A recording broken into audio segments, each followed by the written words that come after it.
And we are live. All right, we're joined live this hour by incredible poet, author, um, art space revolutionary, Dora Magana. Dora, it's really just an honor to have you on here. I remember that when we first met, or not when we first met, but in some of the early readings I'd seen you at, was like the Red House and the Corazón del Pueblo, and I remember you doing a reading where you were talking about revolutionary women you had known in the struggle. And after you would finish each poem, you would turn around, you had slides of them, and you would clap for them. I'd never seen anything so inspirational as that. So that's always stuck with me. Can you tell us a little bit about your writing and your work? Uh, Thank you for inviting me to this interview. I really appreciate it. And I remember those times in which we started to read together. I do remember them. They were so beautiful in Corazón del Pueblo and Casa de Poesía.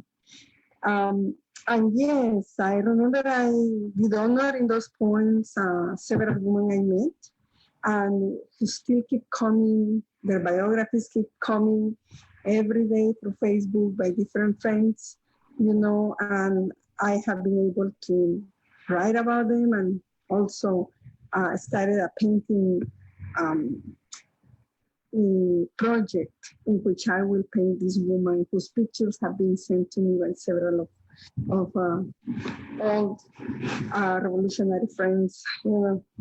So what was the question? Sorry. Oh no, you know what? Let's start earlier than that. Can you tell us like how you when did you first like start writing? When did you first start getting into writing poetry? How Well, did that journey begin? well, I remember writing my first poem when I was 8 years old.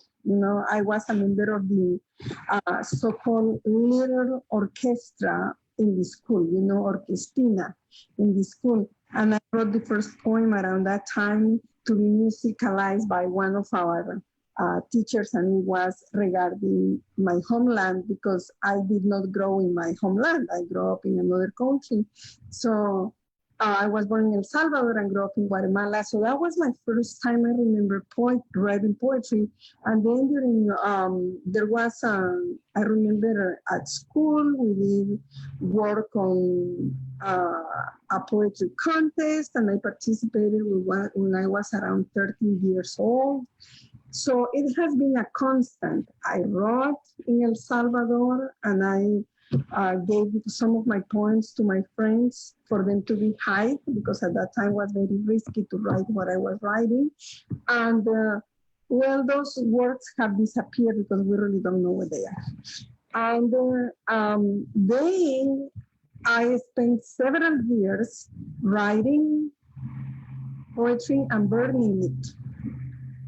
There are several people who do that. Okay, they destroy their own work. So I was writing and burning my work, writing and burning my work until 2008, in which I wrote, I went through a process of grieving classes, I will say, or workshops, in which I was able to process all the grieving from the years of the war and all the losses in my life. And there was pretty big amount of work, emotional work.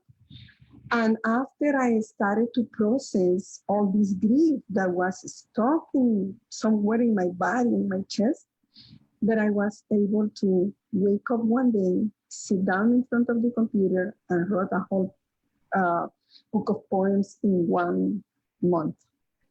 And they were dedicated to those people who felt in El Salvador, who were disappeared or who were killed by the fascist government at that time. And um, that was the first work that I did not burn. I, of course, was going to erase it because in the computers you don't burn, you just can't. I was going to leave it. I'm so thankful that my friend, colleague, and great artist, great, I mean, uh,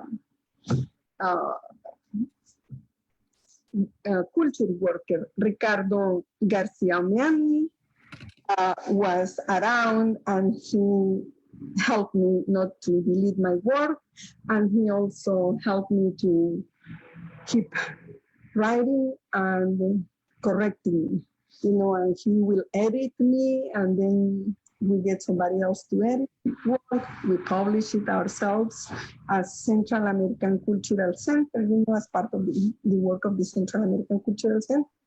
And I am also so thankful to Oriel Maria Siu, and also to one of the greatest Salvadorian poets uh, and writers of here at the United States, Oscar Remy Benitez, who helped me in the whole process of publishing and guided me quite in the process of publishing. So that's how the poems came finally to be part of books, During the years of the war, I did write, and it was more propaganda than any other thing. Yeah. That's how the writing came about. So when you were writing propaganda, like what were some of the I'm always curious about this, like when because you were involved in in a political struggle, you're involved in a Let me tell you, because this I have shared, but I have shared with people personally, but I would like this to remain as part of the history of our history, What happened is that I was a member of an organization in El Salvador, and I was assigned to the propaganda committee. Okay, and in that propaganda committee was developed in what is called the Salvadorian swamp. So we had this swamp with alligators and really small channels that enter through the land, and has the trees that are called mangle, whose the roots are really down on earth, but when the ocean fills, those roots stay below the ocean, and then there are little channels. All this is salty water, okay? There are little channels, and in the middle of the what is called the manglar, which is the swamp, there are little islands. And when the people from the area, the fishermen and fisherwomen of that area, they show us those little islands. So we were installed in a little island in which we built the whole print shop, the propaganda committee. I had a typing machine of all those typing machines. You remember that they need electricity? Okay, and I will write there all the, it was called Parte de Guerra, so it's all the information of what was going on and the struggle that was taking place in the city, and we will develop all this propaganda and give it to the people, so it could be transferred to the cities, and it could be transferred to the countryside and to the troops, So it was very active. So then we had a military invasion over the area, and they got to our island. But we moved before the army got to our island, and we moved everything. Can you imagine a mimeographer? That was amazing. It was a mimeographer.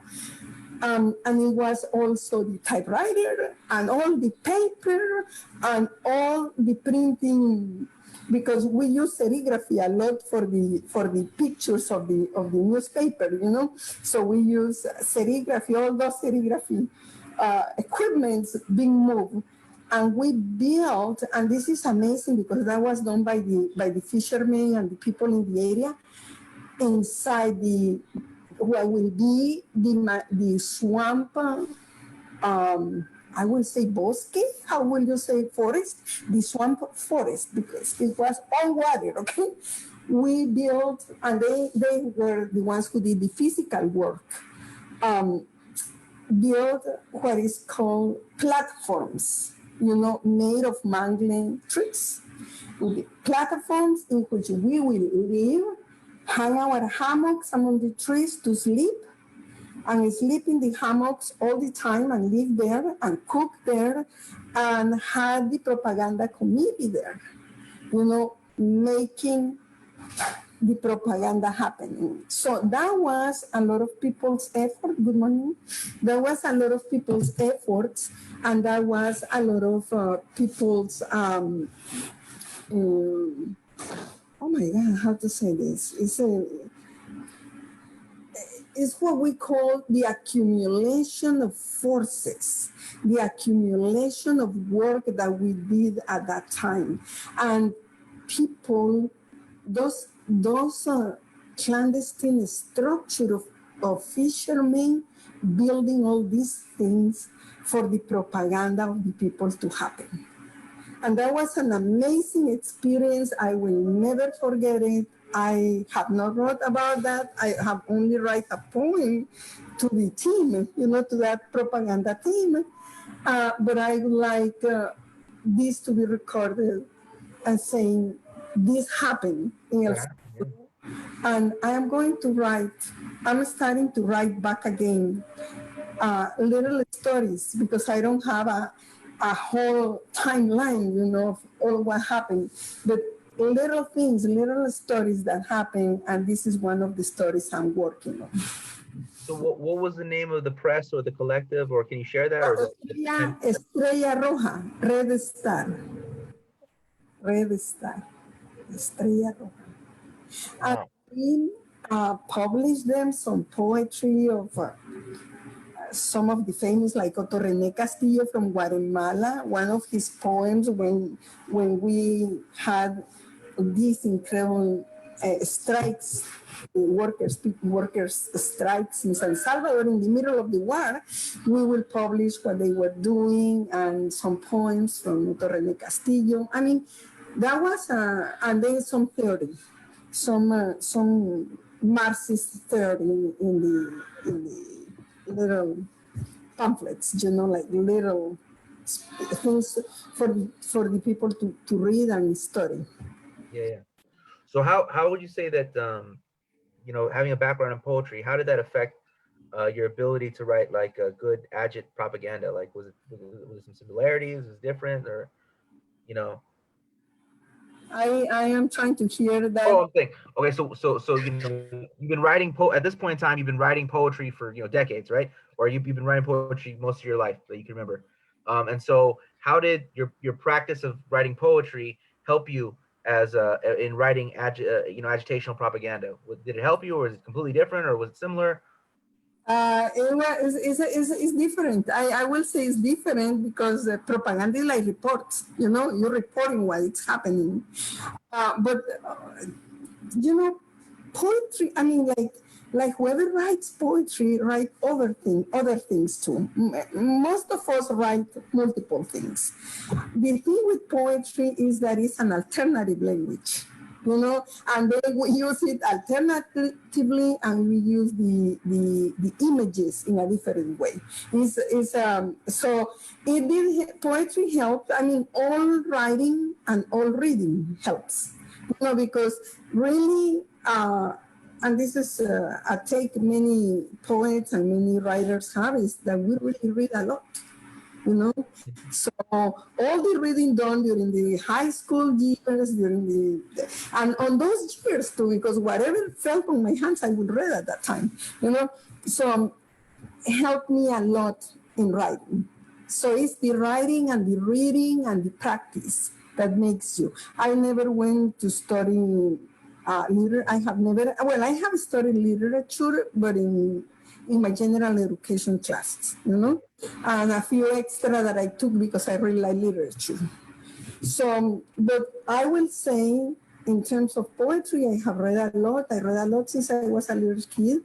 I have to say here that when Darío was one of my idols, and Pablo Neruda at that time, and Sor Juana Inés de la Cruz, all these writers, I read them a lot when I was, all my elementary school and grade school and then in high school, So, but basically I'm a self-made poet.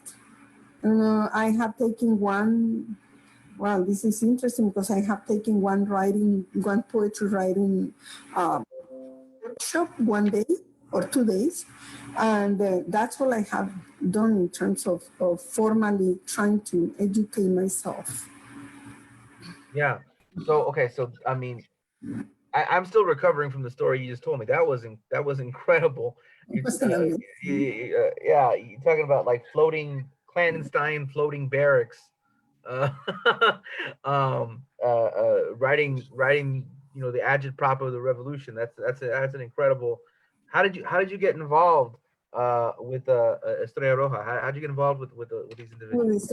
Well, it was in high school that I got involved in the students movement. That was struggling at that time for the reivindication of the students. No fee in the schools, like free books, and was very supportive that movement of the workers movement, of the factory worker movement, and the peasants movement that at that time was taking out the land and keeping the land, and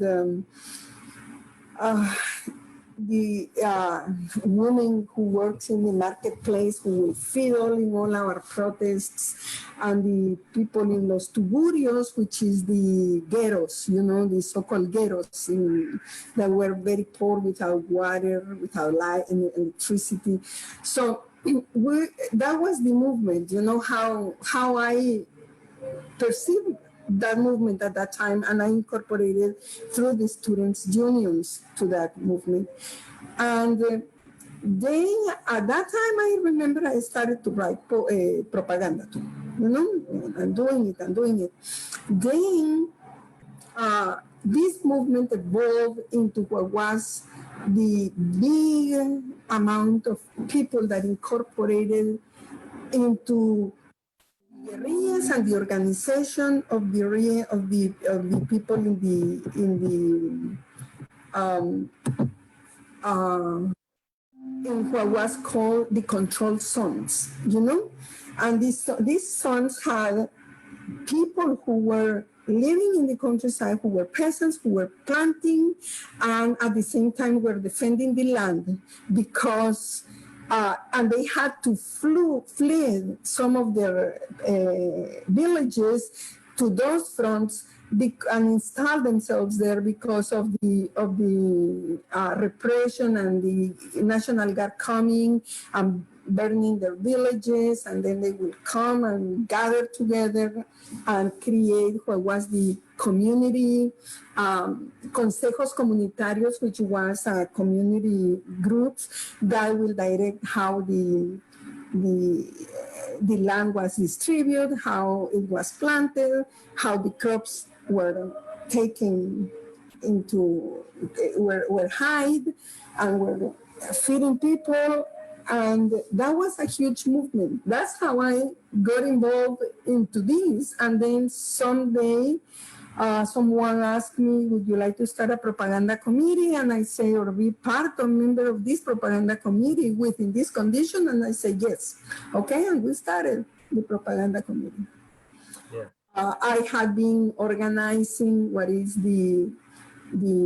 I have been working organizing, and this takes groups of people doing this. It was not just one person. There is no one hero, okay, in this process, because some people say, "Oh, you did this, you did that," and I used to say more than now. We did this, we did that, because this was a collective human effort, which was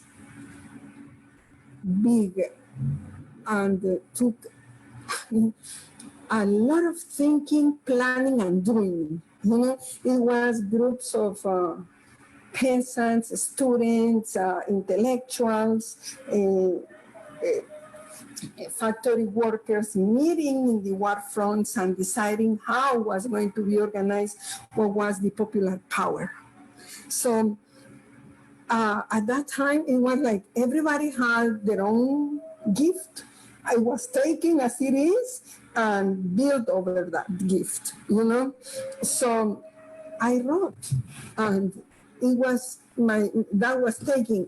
Before that, I have been working with groups of people organizing what was the expansion zones in One War Front, in which we will go to areas that have been organized in the past but dismantled by the dead squads and reorganize them, and try to work with the people. There was a beautiful experience in which we helped the people to finish building what was a big water tank that they had initiated to like 5 years before, and that because of all the war and all this movement and all this repression, they stopped building, and we reorganized, and it was rebuilt for that village. It was a lot of social involvement in doing this. Is when people think about the guerrillas, they usually think about the military units fighting against the army or the National Guard. Yes, those things happen, and sometimes you were involved because you were there, so you had to fight. But this movement didn't organize only that, only its revolutionary army, which was great and big and had a great offensive in 1989, which really brought the fascists and the United States government to their negotiation table, But also, there was this incredible, what is grassroots movement of things done that will sustain the efforts of creating a new society. And that is when I write now, when in the works I'm writing now, is that level of community commitment and organization that I am putting together in little stories. So that's how I got involved in all this incredible movement. It is incredible. That's incredible. It's incredible because when you see it through the lens of history, it's like, wow, this was amazing. This was an amazing effort of the Salvadorian people to defeat the dictatorship that had been in our country for so many years, And the youth, and it was the youth. I still talk with some of the people from the villages, and we were the same age, and we still talk and said that this was a beautiful effort. That's what I write the poems to those. There were people who died and who died fighting.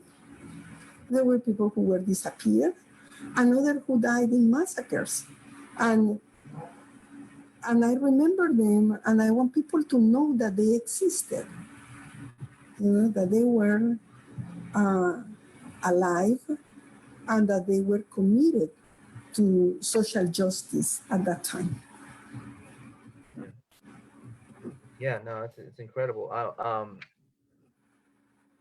It's an amazing piece, period of history. I mean, so many people think about, living in this country, you're taught to think of the world through only your lens, and you think of the 80s as like this time of like, conspicuous consumption or something like that. But like there's world revolution going on in that time period, in El Salvador.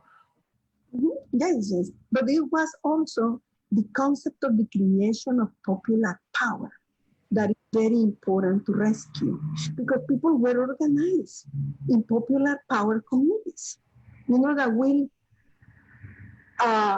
talking in big assemblies will get what the people wanted and then condense it and say, okay, so the work we're gonna do this is first, let's plant, the crops. Second, let's improve the water system. Third, and the three or four main lines of work, and let's keep studying. And there was a big literacy campaign inside the troops and the population. And that those were it.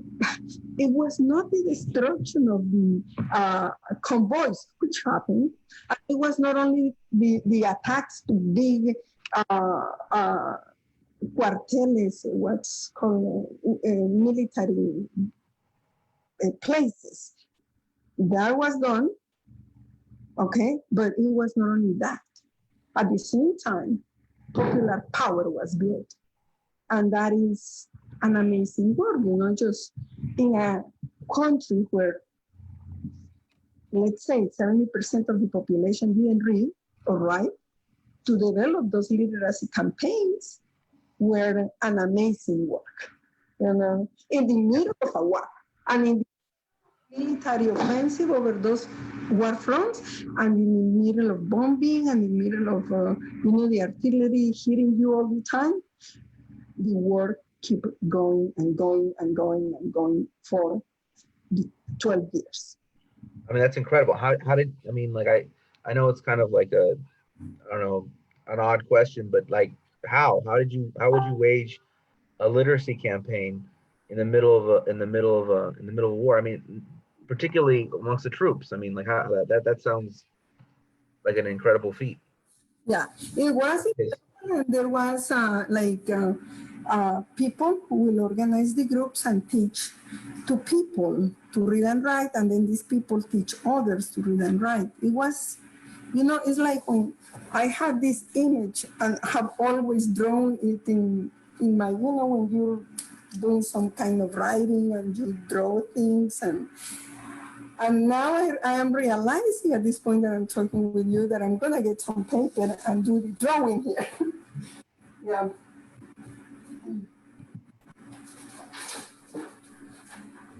So I always draw this, and this comes because of that experience, And then, wow. Now I am understanding this drawing, and now I'm understanding how it's gonna be placed also on one of my paintings, because this is so needed. You see, like this was a group that was, okay, this small group here was one person teaching everybody. So now out of that came another that created the teaching to others, and then another that created the teaching to another.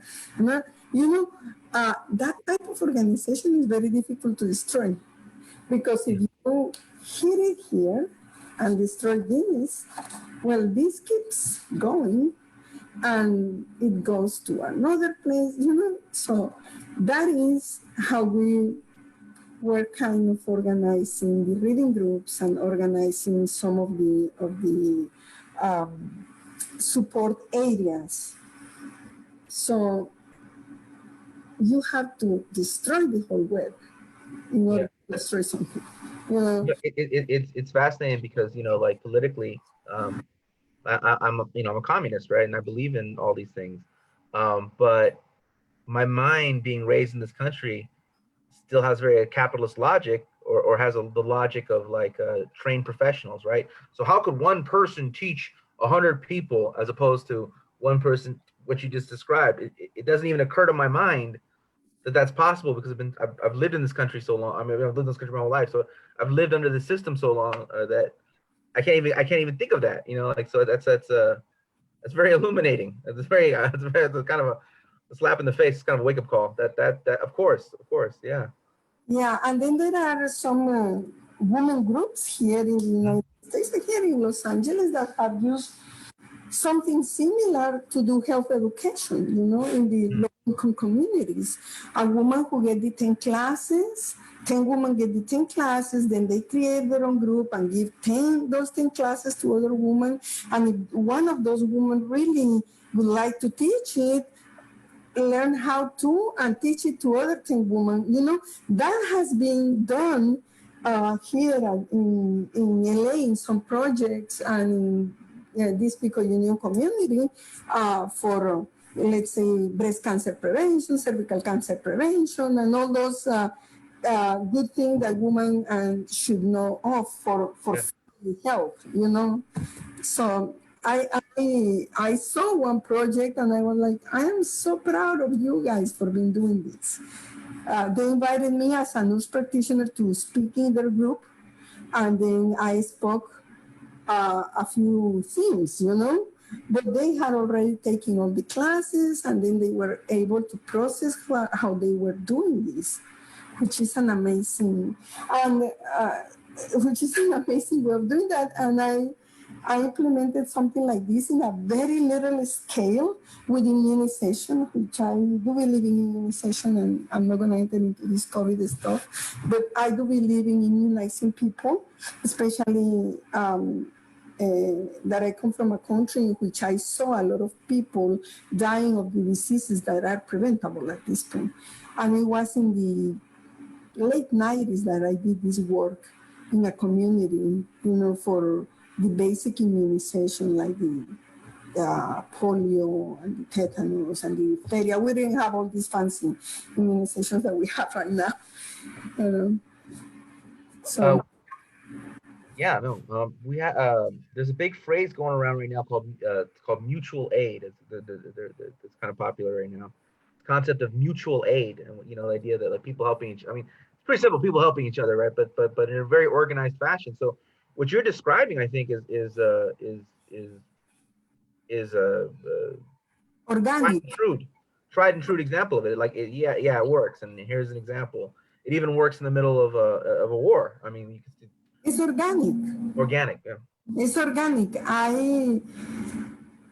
I spoke with, you know, the thing that with this model of this, and I'm not even, to be honest, at this point proposing it as a model, but because I will have to read, I have, thanks to Carla Cativo, I got one book of Paulo Freire again, the basic one.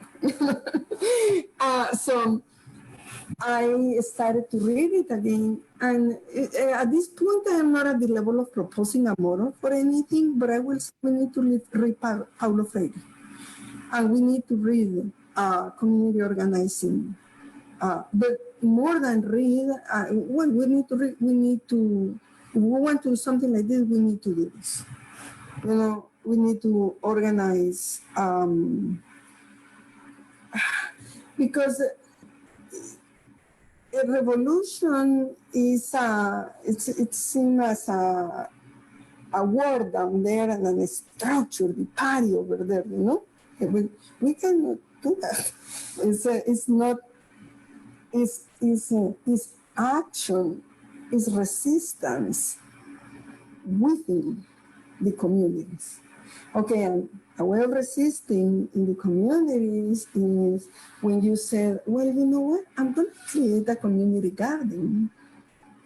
You know, I'm going to create this and I'm going to work on this. And I'm going to bring the vegetables I get in the community garden and talk to somebody if they want some of those. And let's see what they can give me in exchange for those vegetables. Can you give me some beans? Can you give, you know, so you start creating a network of food sustainability, you know? There is people who has a guava tree, and I see them giving me this incredible amount of guava. Then I take care of them, I make them guava jam, and I give it away to people who in exchange sometimes give me other things that I need, you know? So those are ways of creating, so we're not consuming in the big market, you know? So how we do that in the communities that help us to sustain ourselves also. And I say, you know what, one of my friends says, repairing your clothes is a way of resistance. You know, because some people, when a bottom came out, just throw the whole sweater. You know, no. I mean, let's fix it. How? Well, I don't know. Well, there is a lady whom I know in this community whom I teach us how to do that. So we can do that, or maybe she will do it for us, and we can exchange something or give her some money, and it doesn't become this high price organic thing, and in which people just is a, I don't want to label things, but it's the new thing. It doesn't belong. It doesn't become the new thing. It builds on what communities have and are already doing. I have a friend who gives me guavas and who gives me figs, and I do the jelly, instead of the jam, and instead of buying the jam, I give it to someone who gives me maybe squashes or things like that. So, but these existing communities already, you're just building on the capability of those communities. And this is what really organizing takes root, because you're not coming with Marx and Lenin and these huge theories, but you're coming with actual actions and building on those actions, the education, the literacy, in the areas like I didn't know anything about planting. Well, I knew what I learned in El Salvador in those years, but it's long ago. So I didn't know anything, but then I've been educating myself and learning from others to do this. Oh, this is done this way. Okay, that's why the crop of last time didn't work. Now let's try to do this. You see? So it builds knowledge within the communities, and it also, so we can start simply reading the theory about what we would like to build. And remember that Marxism, like you have read him and you consider yourself a communist, is not a dogma, it's a live philosophy, that is still valid. That is still valid in this time of globalization. But how we do this is a very important, I think, discussion and action.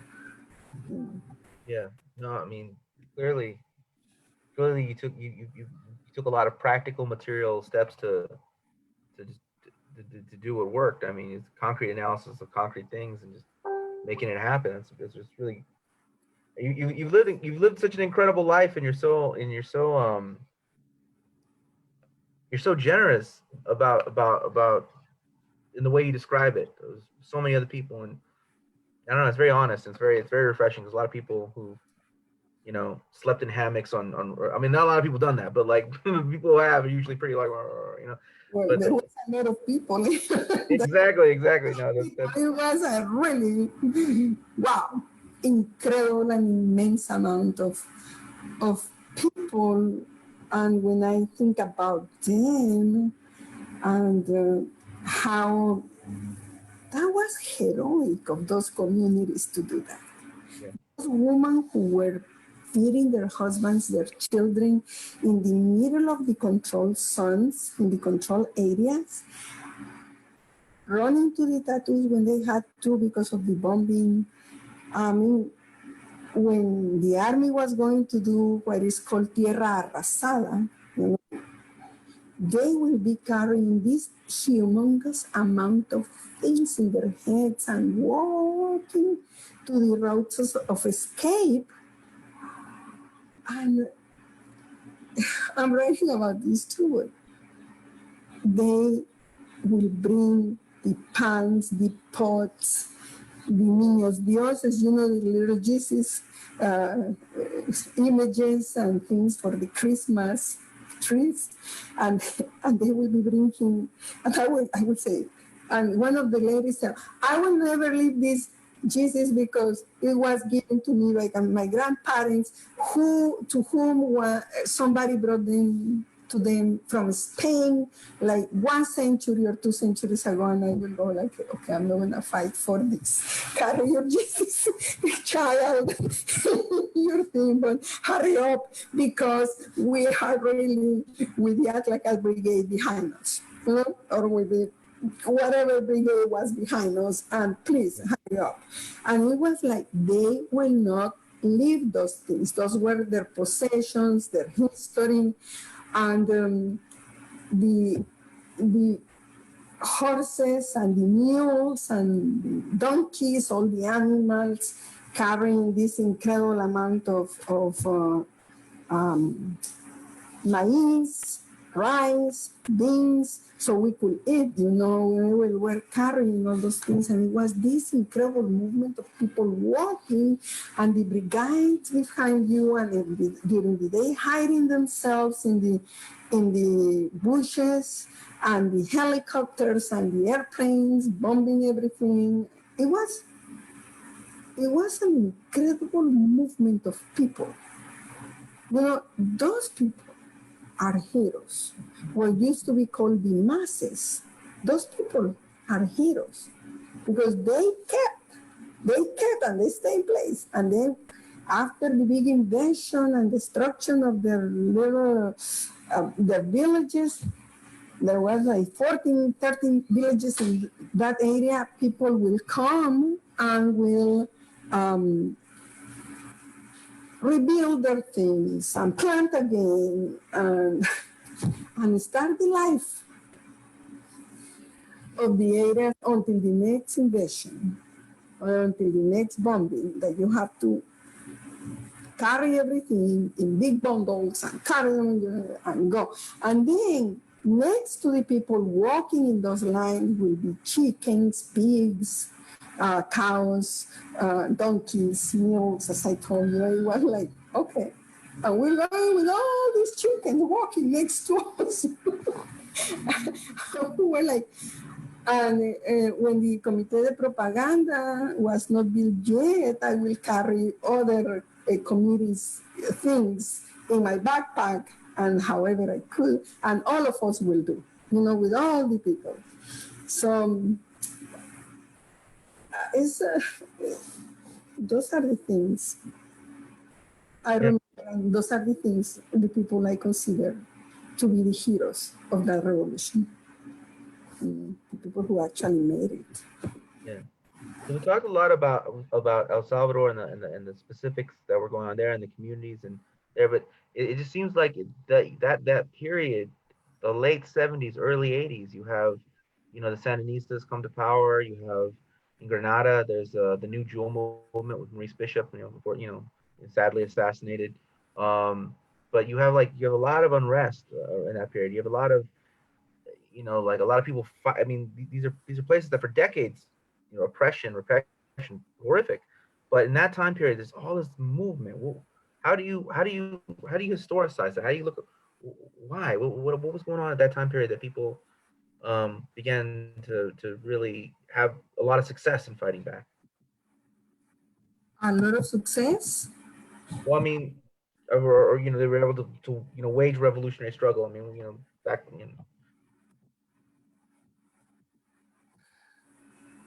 Well, could you repeat the question because the sounding is not that great? I'm saying, like, why in the late 70s and early 80s was there so much fight back? What accounts for that time period? Because you see it in a couple different countries in the area, in the Caribbean and as well as Central America. Like, what was going on at that time period that had people fight back? What was going on was an economic crisis. People were fed up. The Nicaraguan Revolution and the Granada Triumph brought big hope in Latin America because it had been like 20 years since the Cuban Revolution triumph, and then came the Nicaraguan triumph, and then the Granada, and you go like, and everybody was really with a lot of hopes, that things could change. But not only that, it was not only in Latin America. We had La Punta de la Lanza, in Africa, Nelson Mandela's organization fighting at that time also, at the same time in history, In Asia, the Vietnamese Revolution had just had in 1975 had defeated the Americans and had reunified Vietnam. So there was a lot of movements all over the world. In the Middle East. I'm not gonna talk more about that, what happened in the Carter's time, but was all over the world. I mean, there has been maybe a time of a lot of reflux of the movements, but they were starting to reorganize and to regain momentum in the world. So, and the economic crisis and hunger is a big detonant of those unrests. Yeah. So if we can move the conversation to your life here in LA, can you tell us about how you got involved with the Central American Cultural Center? Oh, that was okay. So years passed, and then we're here in the United States, and we are already established. And this is not the first Central American center that was created. I was going through my papers last week, and I found out the first Central American center that was created out of El Rescate organization members, And there has been several attempts to create this Central American Cultural Center, which right now is in a reflux also, And I had participated in 2 political campaigns, very strong political campaigns for us, the Salvadorians, which was to bring Dr. Violeta to be the mayor of San Salvador, first time in the Salvadorian history that a woman and a member of the FMLN was going to be the mayor of the San Salvador. So we have worked on that, and many artists were helping, like donating their work of art. Like I have a donation of, I got a donation of like 105 pieces of art to be sold to support her campaign, because they didn't have the money to run the campaign. It was really the Electoral College in El Salvador or the electoral tribunal was holding their funds that are supposed by the peace accords to be given to each party to run their campaign, were hold and withhold from the FMLN at that time. It was always the tactics of the ultra-right. So I got involved with this group of artists who have been members of a previous of a Salvadorian group called GAS, which is an artist group of Salvadorian artists, GAS. And they donated their pieces, especially Pedro Cruz and Ricardo Garcia Meni, and some prints for us to sell them and fundraise. So we were able to fundraise for that electoral campaign. That was after the campaign for Shafiq Handal as a president. So we made a lot of contacts among us, and we realized, okay, you know what?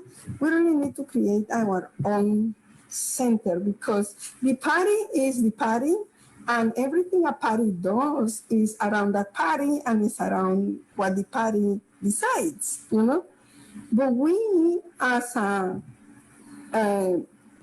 fine arts and poetry and literature and music workers, because to define yourself as an artist is a kind of bourgeois concept, But we decided to define ourselves as art workers, and decided to create a group that was not ruled by any party, but that was very organic. And we started to create the Central American Cultural Center.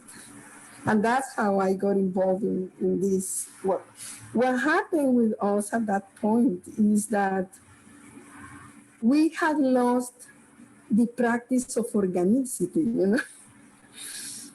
And we're trying to create a cultural center from up down. You see, like we many of us have been part of different uh, organizations of the Farabundo Front. So we all had in ourselves, many of us had in ourselves the vertical structures that were created in us again, not this organic thing that we have talked about.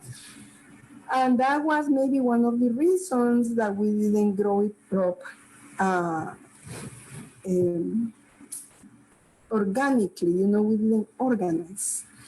And then it turned into a movement of events of different arts, you know, rather than an organic place. But what it developed was a big capability, and this is important to know, big capability of convocation, you know, among artists, among artists. And that's interesting because when we will call to a meeting, people will show up and they were very happy.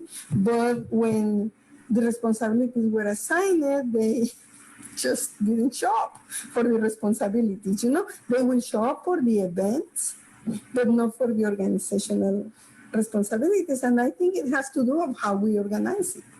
You know, it will have to do that in the relearning of organizing. You know, so it is still going on within the COVID pandemic, as you know. So we're talking to each other, finding out how's everybody going or doing. Some of the the artists start to talk already that they would like to use some Zoom or a Facebook video. So we kind of, it's a convocatory, you know. So, but we will have to rethink how we organize. It's a time of transition, and I guess that the pandemic gave us that space to rethink what we have been doing.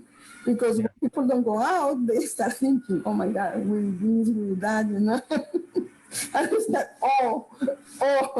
you know. So that's how I got involved with the organization of the Central American Cultural Center. Can you tell us a little bit about there's this kind of anthology that's widely known and celebrated here in Los Angeles and beyond, The Wandering Song, published by Teachers Press. Can you talk a little bit about that anthology and why it's so significant? It's significant because, and here is the thing, my understanding is that it is the first Central American anthology published from Central American writers that live and work in the United States. You know?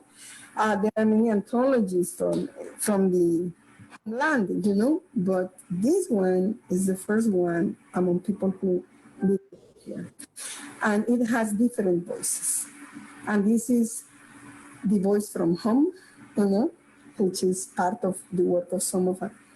Now, the road taking, like what we have done for you know, and now the new generations that are writing, you know, in the anthology. So it's a pretty good group of people they put together, you know, to work on this. They did a convocatory, and I remember William Bola de Chicle, who he called himself like that in some of the poems, Bubblegum. You know, he is a young Salvadorian poet who grew up in Pico Union, and he saw it all. Okay, so he was going center by center and group by group, inviting to the anthology. I remember he did a lot of, he came to the Salvadorian consulate at that time, like we were having a mesa of arte y cultura, and he came and he was inviting the poets there, and he came to the centros, the Central American Cultural Center, and invited us, and he went to other areas and invited us. So I sent my poems to the editors and they choose one of the poems or to be published there. Who I wrote for a Salvadorian poet who felt in the San Salvador volcano in 1990. And there was included my work. There has been a lot of presentations all over California. I have gone to the one in Beyond Baroque, and with Antonieta Villamil, I went there and presented with that group. I have not been very active in the promotion. They are going to do the second edition, I understand, of the same anthology, and it's going to be published. Is what I understand they are doing. I have not been able to involve myself at this time because I have had a lot of work since the pandemic started because I'm a nurse. So I have training as a nurse. So we are seeing people or helping people to get through this COVID pandemic and trying to keep them healthy and control with their chronic illnesses. That is part of my of why I have not gotten involved in so many community activities more than the gardening and the, the planting and my work. You know, I'm also working painting. You know, I'm painting a lot. So. Can you tell us a little bit about your work with Antonieta in the Casa de Poesía in general? Okay, that was an amazing thing, you know, because when I started to write and publish, I started to think, where will I go and present my work, you know? So I went to La Luciérnaga, which is an organization that has more than 25 years going on here in LA, in the LA area, and Ventura too, who are Latin American writers who meet with Nestor Fantini in his place for many years, you know. So I go to one of those meetings, and Antonieta and Mark Lipman and Antonieta Villamil, and I met Antonieta there, and I had already published the book, and she says, come and read with Beyond Baroque. And then I went and I read with her, and she presented my book, and then my second book, she edited and published by Casa Poesía. And we have kept the relationship going on. She has come to the center to read, we have gone to Beyond Baroque, and she has done a lot of editing of a lot of poems. And also she put together an anthology for a lot of people here in Los Angeles, a lot of, and this is Latin American writers, you know, not only Salvadorian or Central Americans. That's how I got involved with Antonieta. She was very kind in working in the editing my second book. Yeah, she puts on incredible. You know, actually, it was more Mark, but my first book was published by Casa de Poesía as well. My first book was published by Casa de Poesía. Yes, I remember. I still have it, and then I still have the. It was I don't know if it's the first one or the second one. Matt, remind me the name of your second work. Well, I mean, the second full-length one, the second one was just like in a little chapbook, but my second full one is this one right here. No, it's the other one that has a red star. The first one, that's the first one. That's for what I might do tomorrow. Or what I might do tomorrow. Exactly. I still have it. I just found it in my books because I've been doing a cleaning of my library, you know. Yeah. Because I realized that in the years I have been in the United States, I have accumulated books, and I have given like 2 full libraries of 2 big bookshelves away. To one to the youth of the Farabundo Martí Liberation Front, you know, here in Los Angeles, or in a meeting, I came and I brought all my Salvadorian books from the Salvadorian history, and I do not regret it. and I gave them all away to that group. I don't regret it. I might need some for reference in some of the things I'm writing, but it was given. And and these young people read them. I know they did, and they created also and Salvadorian Students Union in the California universities for a while. So, and many of those young people work now in community, non-for-profits, organizations, building strengths and building community. So then I gave another one away, and now I had a lot of books in boxes, and I found your book. Well, I put them back again out into some libraries. Yeah. So my books are. I have a new collection that I need to go through again and read. Some books I have not read, and Yeah. books I have, but I want to review them. And yours is, I got that one for my I do tomorrow. Yeah. Well, this has been a real pleasure speaking with you, Dora. What is it that you want people to know in this time period of pandemic? I mean, what should they be doing? How should they be thinking? What are some of the organic ways they can organize to better their lives? So Yeah, I will say start planting, okay? Start planting. That's interesting because it does give people food and it does, hold on, please. I am, thank you. So I'm giving back my key, please, because I need to go. I'm sorry, my daughter was asking me to move the car. Yeah, so um, I am. I would say that the other thing I would recommend strongly is that if you don't need to go out, don't go out.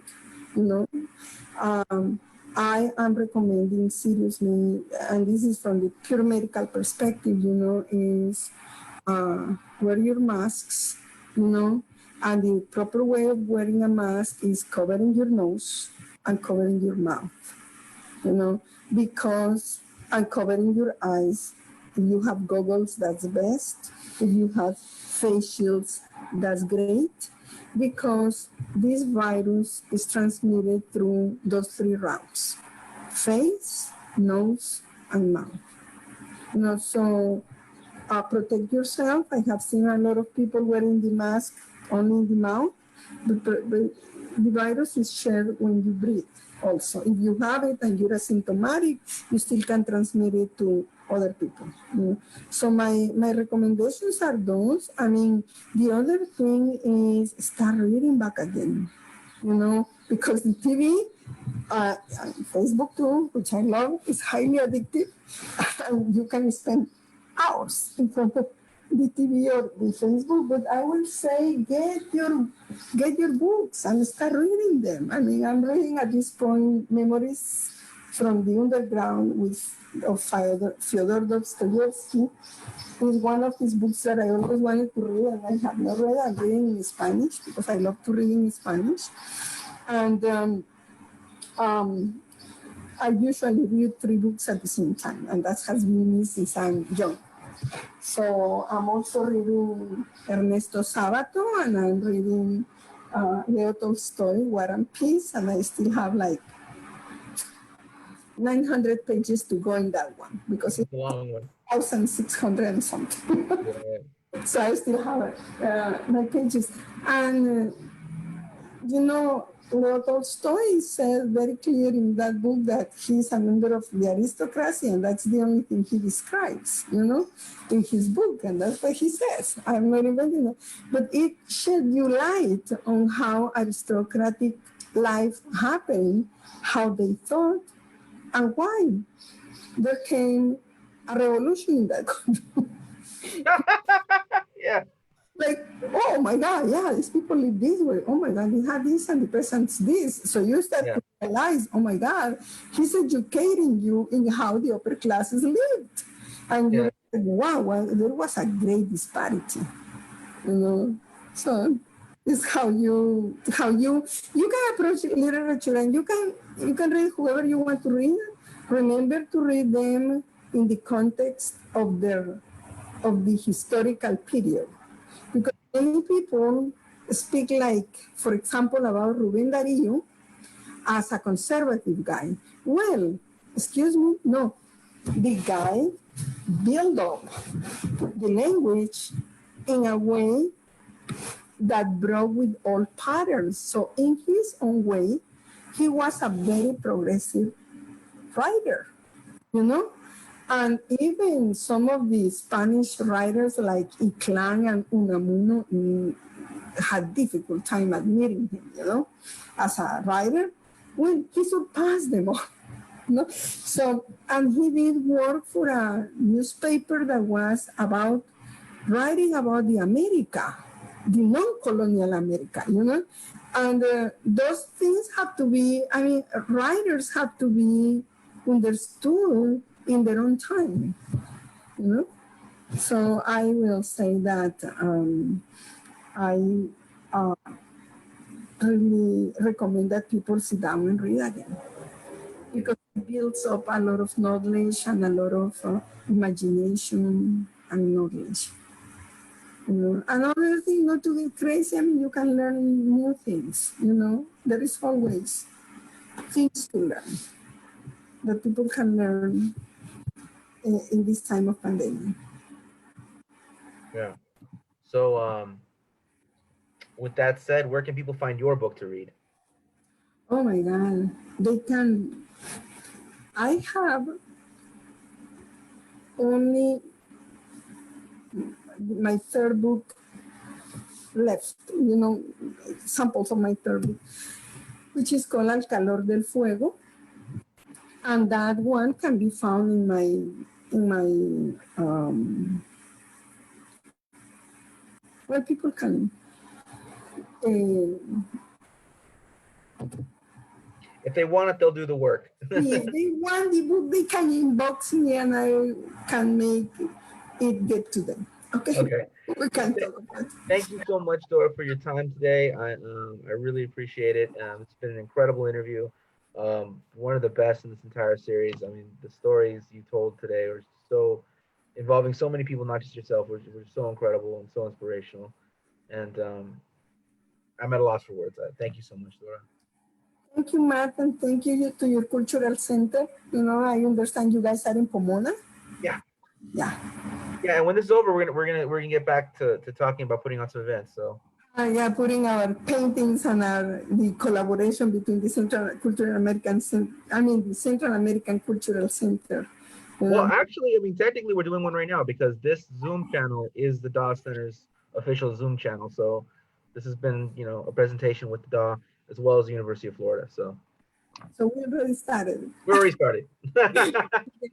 Thank you very much. I appreciate this. All right. Talk soon, Dora. Be safe.